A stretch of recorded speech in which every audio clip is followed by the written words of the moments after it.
मेरा नाम संदीप यादव है। आज के इस ट्यूटोरियल्स में मैं आपको लेट, कॉन्स्ट और वेर के बारे में डिफरेंस बताना चाहूँगा कि इन तीनों में क्या डिफरेंस है।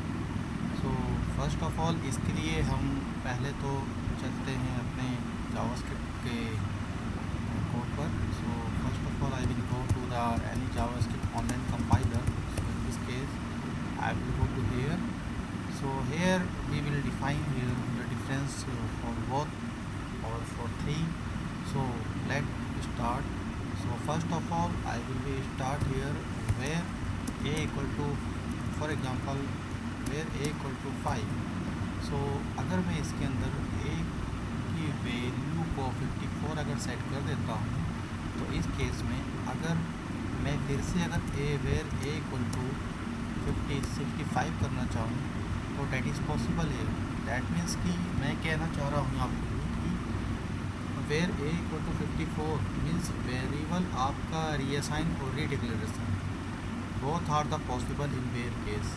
बट अगर मैं आपको बताना चाहूँ लेट के केस में where let a equal to 43 sorry it's my mistake, let a equal to 43 and again I will do here let a equal to 56.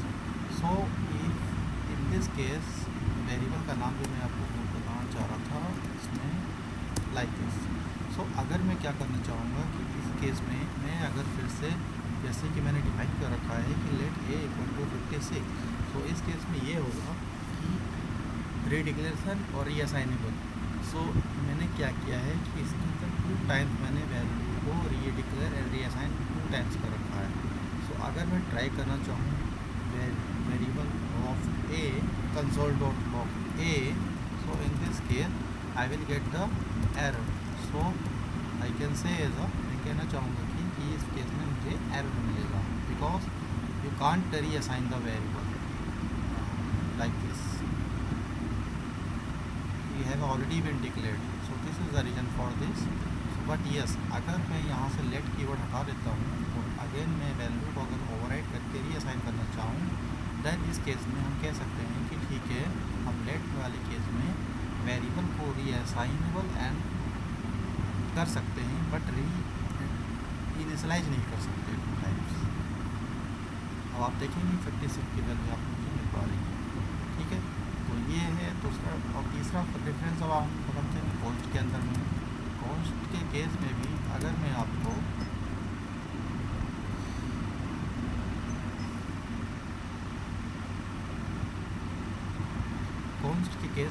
Same case में कहना चाहूँगा आपको कि हाँ अगर मैं फिर से reassignable and redeclaration for both case I will try to this thing, तो इस केस में मुझे चीज़ नहीं पॉसिबल हो पाएगी।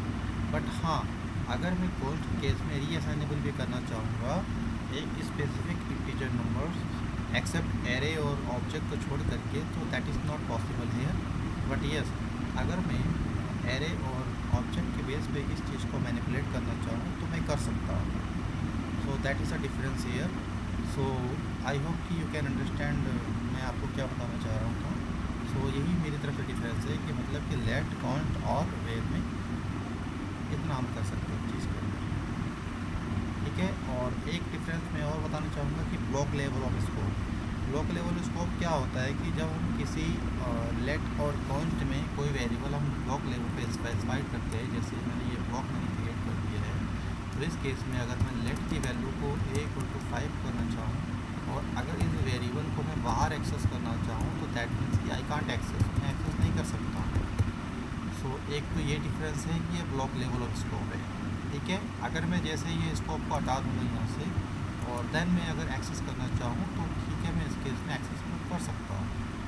बट हाँ अगर ब्लॉक लेवल की बात आ गई तो अगर मैं जैसे ही इस केस में मैं यहाँ पे इसको वेयर करता हूँ और मैं अगर इस वेरिएबल को आउटसाइड ऑफ द स्कोप करना चाहूँगा तो ये मुझे वेरिएबल एक्सेसिबल होगा, ठीक है। ये डिफरेंस है बिकॉज कि वेयर हमारा ग्लोबल ही होता है। This is the reason for this कि हाँ हम इसमें ब्लॉक लेवल केस में कर सकते हैं। सेम चीज़ हमारी अप्लाई होती है कॉन्स्ट के केस में भी। अगर कॉन्स्ट के केस में भी ब्लॉक लेवल स्कोप के अंदर में अगर मैं वेरिएबल को कॉन्स्ट ए इक्वल टू 5 और इस वेरिएबल को मैं बाहर आउटसाइड ऑफ द ब्लॉक में एक्सेस करना चाहूँ तो इस केस में ये वेरिएबल मुझे एक्सेस नहीं हो पाएगा। सो यही डिफरेंस है मेरी तरफ से। बाकी that's it my side. So thank you for watching my videos. So thank you, bye.